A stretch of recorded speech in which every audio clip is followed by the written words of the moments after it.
इसको ध्यान रखिएगा, ठीक है? अच्छा, एक और चीज़, इसी क्वेश्चंस को मैंने डायग्राम बना दिया तो आप बड़ी आसानी से कर लिए, लेकिन अगर लैंग्वेज के टर्म्स में होगा तो थोड़ी दिक्कत आएगी। येस और नो, आपको ऐसा लगता है कि नहीं लगता है? अगर मैंने एक डायग्राम बना दिया, लेकिन एग्जाम में जब आप बैठेंगे, नीट में बैठेंगे, तो डायग्राम बना बनाया आएगा कि आपको बनाना पड़ेगा। अच्छा, इस बार पेपर इतना टफ था नीट 2025 का, क्या आपको पता चला? मेडिकल कॉलेज में लगभग आधी सीट खाली रह गई, क्योंकि पेपर बहुत टफ आया था ना। आपको पता चला इस बात का कि नहीं? इस बार मेडिकल कॉलेज में आधी सीट खाली रह गई, क्योंकि पेपर बहुत टफ आया था। पता चला नहीं ये बात आपको? आधी सीट खाली रह गई क्योंकि पेपर बहुत टफ आया था। इतना टफ था पेपर नीट 2025 का, एकदम जेईई मेन से भी ऊपर था, 3-4 गुना टफ था टाइम लिमिट के हिसाब से भी देखे, तो आधी सीट खाली रह गई मेडिकल कॉलेज में। नहीं पता आपको? क्या बात कर रहे हो? आपको पता ही नहीं ये बात? आधी इतना पेपर टफ था कि बच्चे कर ही नहीं पाए। जैसे आप कभी-कभी पेपर टफ आता है, आरबीटी या एआईटीएस, एआईटीएस, तब नहीं कर पाते हो।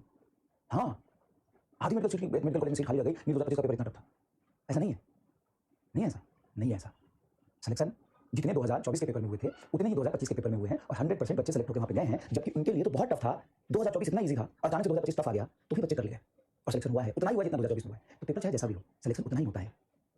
सर आपने झूठ क्यों बोला? झूठ इसलिए बोला कि आपको लगता है कि बहुत टफ पेपर आएगा तो हम कैसे कर पाएंगे। जैसे 2024 में इजी पेपर आने के बावजूद भी बच्चे कर गए और 2025 में टफ पेपर आने के बावजूद भी बच्चे कर गए। कौन कर पाएगा पेपर? जो अपने आप को कूल रखेगा, अपना टेम्परामेंट लूज नहीं करेगा, आसान क्वेश्चन पहले सेलेक्ट करके कर लेगा। जब पेपर इजी था तो 720 पे 60-70 लोग हो गए, जब पेपर बहुत टफ हो गया तो कट ऑफ सारे 600 660 से 655-60 से 527 पे आ गया, मतलब 130-140 नंबर कट ऑफ नीचे चले गए। उस पेपर में कौन सेलेक्ट हुआ? जो बस अपने टेम्परामेंट को संभाल लिया, जो उलझने वाले सवाल थे उसमें नहीं उलझा, और बहुत अच्छे से जो होने वाले सवाल थे उसको कर ले गया। तो बस तुम पेपर में बैठ के ना, अनएक्सपेक्टेड सा पेपर कुछ भी हो सकता है, शायद केमिस्ट्री टफ हो जाए, या शायद बायो टफ हो जाए, या शायद फिजिक्स टफ हो जाए, लेकिन आपको आपको अपने पे भरोसा रखना, अपने प्रैक्टिस पे, अपने कांसेप्ट पे, अपने टीचर्स पे। प्रेजेंटली आपको पेपर अटेम्प्ट करना है, और वो काम वहां पे अपना अगर टेम्परामेंट लूज नहीं किए, बहुत अच्छे से पेपर अटेम्प्ट कर लिए, जितना अपना बेस्ट दे लिए, तुम्हारा सिलेक्शन हो जाएगा। बहुत टफ पेपर में ऑब्वियसली बात है कट ऑफ बन जाएगा। अब प्रॉब्लम आप एवरेज बच्चों के साथ, एवरेज बच्चों के साथ या टॉपर्स के साथ भी ये होता है कि पेपर देखते पेपर से लड़ना शुरू कर देता है। ईगो पे ले लेता नहीं, पेपर से लड़ना नहीं, आराम से पेपर में वो सवाल करने हैं जो आपने पढ़े हुए हैं, जो आपने प्रैक्टिस किया हुआ है, जो आपने देखे हुए हैं, कांसेप्ट समझा हुआ है। अगर 5-10% क्वेश्चन ऐसा आता है जो टफ है, आउट ऑफ द बॉक्स है, उसको सेकंड अटेम्प्ट के लिए बचा के आना है।